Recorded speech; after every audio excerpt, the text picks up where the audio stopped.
আলাইকুম।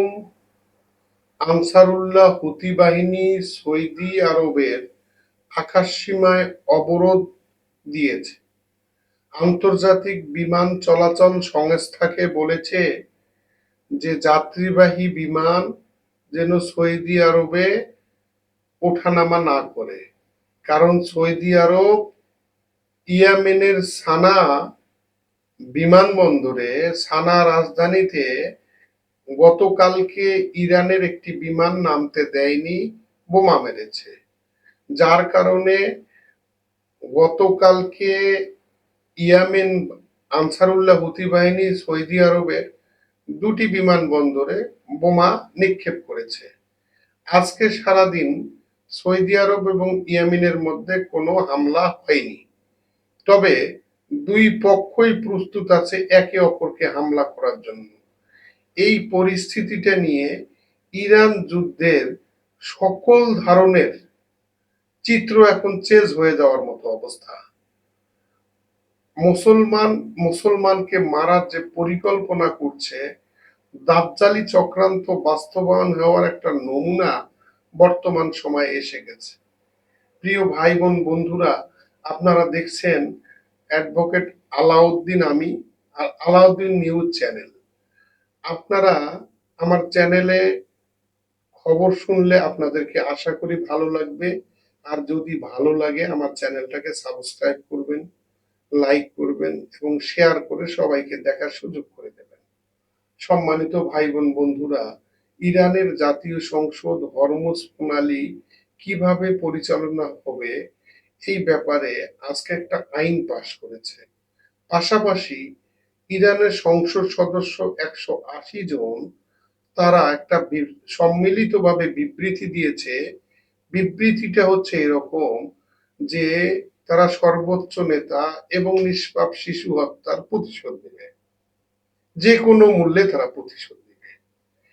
এই যখন পরিস্থিতি, তখন আজকে সারা দিনে দেখা গেছে যে ইরানের 4টা প্রদেশে আমেরিকা বিমান দিয়ে হামলার পাশাপাশি বাহরাইন থেকে এবং সেই হিমার্স মিসাইল দিয়ে ইরানে আক্রমণ করেছে। হিমার্স মিসাইলের আক্রমণে বন্দর আব্বাস চরমভাবে ক্ষতিগ্রস্ত হয়েছে। বন্দর আব্বাস হচ্ছে হরমুজ প্রণালীর মধ্যে একটা ছোট্ট দ্বীপ, এবং পাশাপাশি দ্বীপগুলিতে ভয়ঙ্কর হামলা চালিয়েছে আমেরিকা। ইরান কিচ্ছু বলেনি, চুপচাপ ছিল। ইরান রাতের বেলা, বাংলাদেশ সময় যখন রাত্রি 12টা, ঠিক সেই সময়ের আমরা দেখতে পেলাম যে ইরান আক্রমণ শুরু করেছে ভয়াবহ বাহরাইনের উপরে, একই সঙ্গে কাতারে। এই বাহরাইনে যে আক্রমণটা করেছে, সেটা আক্রমণ করেছে ক্লাস্টার মিসাইল দিয়ে। ক্লাস্টার মিসাইল বলতে আমি বোঝাচ্ছি, একটা মিসাইল যায়, সেখান থেকে শত শত মিসাইল বের হয়, যার কারণে আমেরিকার যে পেট্রিয়ট, থার্ড, এই প্রতিরক্ষা ক্ষেপণাস্ত্রগুলি, এই যে হাজার হাজার যে মিসাইল বের হয়ে যায়, এই মিসাইলগুলোকে প্রতিহত করতে পারে না। প্রত্যেকটা মিসাইল তার লক্ষ্য বস্তুতে গিয়ে আঘাত হানে। এই পরিস্থিতিতে বাহরাইনে এখন দাউ দাউ করে আগুন জ্বলছে। এই পরিস্থিতিতে আমরা একটা বিষয় নিয়ে শুধু মূল্যায়ন করতে চাই, সেটা হচ্ছে যে বর্তমানে কি দাজ্জালি চক্রান্ত বাস্তবায়ন হচ্ছে? মানে সৌদি আরব আর ইয়েমেন দুইজন যদি পাশাপাশি দুইজনের বিরুদ্ধে যুদ্ধ করে, তাহলে এদিকে যদি আমেরিকা, সংযুক্ত আরব আমিরাত তো আগে থেকেই ছিল, এখন ওমান তার সঙ্গে যুক্ত হয়েছে, বাহরাইন যুক্ত হয়েছে, কাতার যুক্ত হয়েছে। আমেরিকা যদি এই 4জনকে সাথে নিয়ে ইরানের বিরুদ্ধে যুদ্ধ করে, ইরান কি টিকতে পারবে? কতক্ষণ ইরান লড়াই করবে? এটাও একটা ভাববার বিষয়। তাহলে কি মানে যুক্তরাষ্ট্র এই এই মুসলিম দেশগুলোকে নিয়ে ইরানকে ব্যস্ত রাখছে, সৌদি আরব ইয়েমেনকে ব্যস্ত রাখছে, আর ইসরায়েলকে মুসলমান বিশ্বই এখন স্পেস দিচ্ছে। ইসরায়েল করছে কি, ইরানে আক্রমণ না করে বরং ইরানে হুমকি দিচ্ছে যে আমরা ইরানে আক্রমণ করি নাই, করার সম্ভাবনাও নাই। যদি আমরা ইরান আমাদের ভূখণ্ডে আক্রমণ করে তাহলে তার প্রতিশোধ হবে এটা ভয়ঙ্কর। কি ভয়ঙ্কর প্রতিশোধ হবে? মানে তারা হুমকি দিচ্ছে এমন ভাবে যে ইরান যদি ইসরায়েলে দখলদার রাষ্ট্রে আক্রমণ করে মনে হয় যেন তারা একেবারে পরমাণু বোমা দিয়ে ইরানকে শেষ করে ফেলবে। এইরকম একটা হুঙ্কার দিচ্ছে নেতানিয়াহু। যাই হোক, সে বিষয়টা আমরা পরে বলি। আমাদের যে মূল বিষয়টি সেটা হচ্ছে যে একদিকে যুক্তরাষ্ট্র ইরানের উপর আক্রমণ করছে, সৌদি আরব ইয়েমেনের উপর আক্রমণ করছে, ইসরায়েলের হাত এখন খোলা। ইসরায়েল আজকে আজকে 9 জন পুলিশ অফিসারকে মেরেছে সেই ফিলিস্তিনের, তার মধ্যে একজন ইন্সপেক্টর টহলরত পুলিশদেরকে বোমা মেরে মেরে ফেলেছে। এখন মাহমুদ আহমেদ নেজাদ, সে ইরানের যে সাবেক সাবেক রাষ্ট্রপতি, তিনি জাতিসংঘে দাঁড়িয়ে বলেছিলেন যে এই দখলদার রাষ্ট্রকে তিনি পৃথিবীর মানচিত্র থেকে মুছে দেবেন। আজকে পশ্চিমা মিডিয়া তারই ব্যাপারে একটা প্রোপাগান্ডা, একটা মিথ্যা অপপ্রচার, একটা একটা মিথ্যা তথ্য দিয়ে ইরানবাসীকে বিভ্রান্ত করার চেষ্টা করছে। সে মিথ্যা তথ্যটা কি? যে মোসাদের প্রধান ডেভিড বার্নিয়ারের সঙ্গে নাকি হাঙ্গেরিতে আহমেদিনেজাদের দেখা হয়েছে। আহমেদিনেজাদ দাবি করেছে যে তিনি হাঙ্গেরিতে যান নাই, তিনি ডেভিড বার্নিয়ার মোসাদের সঙ্গে কোনো কথা বলেন নাই, তাকে তিনি সরাসরি তার সঙ্গে দেখা হয়েছে এমন কোনো স্মৃতি তার মনে পড়ে না। তিনি ইরানের জনগণের পক্ষে আছেন এবং জীবনের শেষ বিন্দু পর্যন্ত ইরানের পক্ষে থাকবেন। তিনি কোনো গৃহবন্দী অবস্থায় নাই। ইরান আমেরিকার মিডিয়াগুলো দাবি করেছিল যে আহমেদিনেজাদকে গৃহবন্দী করে রাখা হয়েছে। তিনি রাস্তায় বের হয়ে আসে আজকে এই বক্তব্যগুলি দিয়েছেন। এখন বিশ্ববাসীর কাছে এটা পরিষ্কার যে আহমেদিনেজাদ সম্পর্কে হলিউডে যেভাবে সিনেমা বানায় ঠিক একইভাবে আহমেদিনেজাদ সম্পর্কে সিনেমা বানায় আহমেদিনেজাদকে ভিলেন বানিয়ে তার বিরুদ্ধে একটা ইরানের মানুষের খারাপ ধারণা তৈরি করতে চাচ্ছে। এই হচ্ছে আহমেদিনেজাদকে নিয়ে বড় খবর। এবং সব থেকে বড় কথা হচ্ছে যে সৌদি আরবের সাথে বাহরাইন, সংযুক্ত আরব আমিরাত, মিশর, সুদান চুক্তি আছে যে ইয়েমেন যদি সৌদি আরবে আক্রমণ করে তাহলে সৌদি আরবকে সহযোগিতা করবে বাহরাইন, সংযুক্ত আরব আমিরাত, মিশর এবং সুদান। তাহলে ইয়েমেনে আক্রমণের সময় কি এই দেশগুলি তাকে সমর্থন করবে বা এই দেশগুলিও কি ইয়েমেনের উপর আক্রমণ করবে? আরেকটা প্রশ্ন দেখা দিয়েছে এই মুহূর্তে যে পাকিস্তানের সাথে সৌদি আরবের একটা চুক্তি হয়েছে। সেটা হচ্ছে পাকিস্তানকে আল্লাহ সম্মানিত করেছে যে মক্কা মদিনার খাদেম এবং মক্কা মদিনার পাহারাদার নিযুক্ত করেছে। পাশাপাশি সৌদি আরবের সরকার দাবি করেছে 2 দেশের মধ্যে চুক্তি স্বাক্ষরিত হয়েছে যে সৌদি আরবে আক্রমণ মানে পাকিস্তানে আক্রমণ, পাকিস্তানে আক্রমণ মানে সৌদি আরবে আক্রমণ। এই রকম পরিস্থিতিতে যদি ইয়েমেনের হুথি বাহিনী সৌদি আরবে আক্রমণ করে তাহলে কি পাকিস্তান ইয়েমেনে আক্রমণ করবে? এই প্রশ্নগুলি এখন আন্তর্জাতিক মিডিয়ায় ঘুরে বেড়াচ্ছে। এই প্রশ্নের উত্তর দিতে গেলে আমাদেরকে কিছু সময় অপেক্ষা করতে হবে। অনুমানে কোনো কথা বলা যাবে না। সম্মানিত ভাই বোন বন্ধুরা, আমার একটা তাত্ত্বিক কথা আপনাদেরকে না বললেই নয়। যে কথাটি আমি বলতে চাই তা হচ্ছে আমার প্রিয় নবী হযরত মুহাম্মদ মুস্তাফা সাল্লাল্লাহু আলাইহি ওয়াসাল্লাম এর বড় শখ ছিল যে তিনি মৃত্যুর আগেই মদিনা থেকে ইহুদিদেরকে বিদায় করে দেবেন। কিন্তু আল্লাহ রাসূলের সময় আল্লাহ রাসূল ইহুদিদেরকে বিদায় করে দিতে পারেননি।